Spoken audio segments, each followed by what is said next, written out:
I never thought my heart would betray me in a conference room full of men twice my age. But there it was, pounding so loudly I swore the entire floor could hear it. Worse, the reason was sitting right beside me, my boss. The man I wasn't supposed to want. His name was Ethan Cole, and in the office he was a legend, cold, brilliant, untouchable. To me, though, he was a silent storm that never left my chest.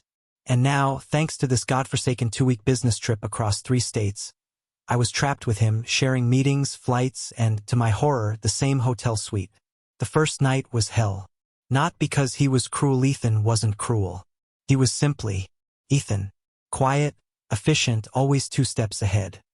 He took the bed closest to the window without asking, left his laptop open like a battlefield of spreadsheets, and barely looked at me except to ask if I wanted room service. I said no, but inside, every nerve screamed yes. Yes, I want everything you could possibly offer. I told myself to hold it together. I was good at pretending. For years, I'd kept this crush buried under deadlines and office chatter. But living in such proximity, hearing him in the shower, catching the faint scent of his cologne lingering in the air, watching the way his shoulders relaxed only when he thought no one noticed, was a torture I hadn't prepared for.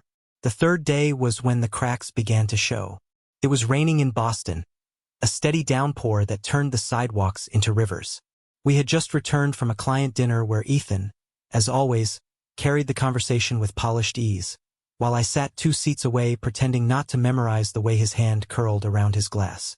Back in the hotel, I shrugged off my soaked blazer and laughed, more to fill the silence than anything. Guess I picked the wrong shoes, I muttered, showing him the dark stains creeping up my loafers. Ethan actually looked at me then, really looked, and for a moment I thought I saw a flicker of warmth in his gray eyes. "You're always unprepared," he said, but the corner of his mouth tilted upward, almost a smile. That almost undid me. I wanted to snap back with something witty, but my throat tightened. Instead, I escaped to the bathroom, locked the door, and leaned against it with my heart racing like I'd just run a marathon.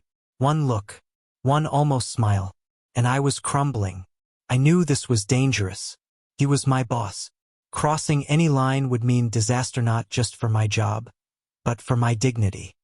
Yet the longer we stayed together, the harder it became to resist. By the 6th night, the hotel suite had become a battlefield of glances and unsaid words. Ethan worked late on his laptop, tie discarded, hair falling into his eyes, while I sat on the couch pretending to read. My book remained on the same page for an hour. Finally, I broke. "You ever get tired of it?" I asked, my voice quiet in the thick silence. Ethan didn't look up. "Of what?" "This, the work, the constant travel. Pretending like you don't need anyone." His fingers froze on the keyboard. Slowly, he closed the laptop and set it aside. Then, to my shock, he leaned back, rubbed his temples, and said, "Every damn day." The honesty in his tone pierced me. I stared, unable to breathe, as he looked at Mennett as his assistant, not as another cog in his machine, but as a man sitting across from him. Vulnerable. Something shifted that night. We didn't touch, not yet. But the silence between us softened. When I passed him a bottle of water, our fingers brushed and neither of us pulled away. When he sighed and leaned against the armrest, I let myself watch openly, as if memorizing him was the only thing keeping me alive. Still, I fought. God, I fought. Because falling for Ethan Cole was like stepping into a fire you knew it would burn. But you couldn't resist the heat. The breaking point came in New York. We had just finished a brutal 12-hour day of negotiations. Our suits wrinkled, our tempers frayed. The city outside was buzzing, neon lights reflecting off wet pavement. In the elevator, Ethan stood beside me, close enough that his shoulder brushed mine. My chest ached with the weight of everything unsaid. When the doors opened to our floor, I stumbled out, desperate for air. Ethan followed, his footsteps steady, unrelenting. By the time we reached the suite, I couldn't take it anymore. "Why do you do that?" I snapped, dropping my briefcase with a thud. He raised a brow.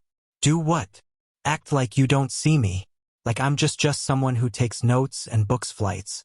You don't know what it's like being near you all the time and having to pretend it doesn't. My voice cracked. Doesn't kill me. The words hung heavy in the air. My heart hammered in my chest. I wanted to take them back, but it was too late. Ethan stared at me, his expression unreadable. For a terrifying moment, I thought I had ruined everything. Then he whispered, almost too softly to hear, "You think you're the only one pretending?" The room went silent, the kind of silence that felt alive, vibrating with tension. I thought maybe I had misheard him. My heart lurched violently against my ribs. What do you mean?" I managed, my voice barely above a whisper. Ethan's gaze didn't waver. His gray eyes, usually so cold, burned with something raw and unguarded. He stepped closer, slow and deliberate, like he was testing the air between us. "You think I haven't noticed you? The way you try not to stare.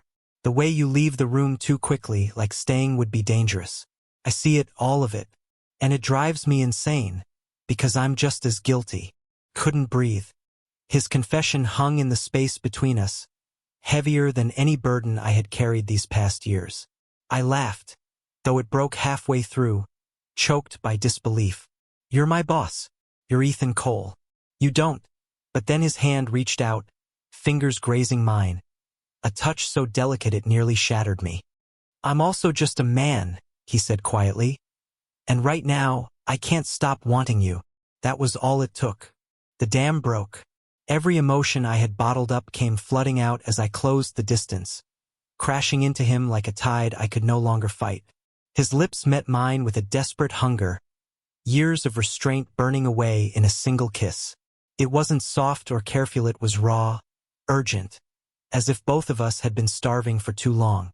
When we finally broke apart, gasping for air, I pressed my forehead to his chest. I shouldn't. This could ruin everything. Ethan's hand slid into my hair, grounding me. Or it could finally be the thing that saves us. The days that followed blurred together in a haze of stolen moments and quiet revelations. We still worked, still argued over contracts and presentations, but underneath it all was a new Carenta secret shared only between us. In hotel hallways, our hands brushed. In taxis, our knees touched. Every small contact was electric, a reminder of what waited when the meetings ended and the doors closed. One night in Chicago, after another exhausting round of negotiations, we found ourselves in the suite again, both too tired to pretend. Ethan dropped onto the couch with a sigh, tugging me down beside him. "You ever think about what happens when we go back?" I asked, my voice small against the steady beat of his heart. "All the time," he admitted.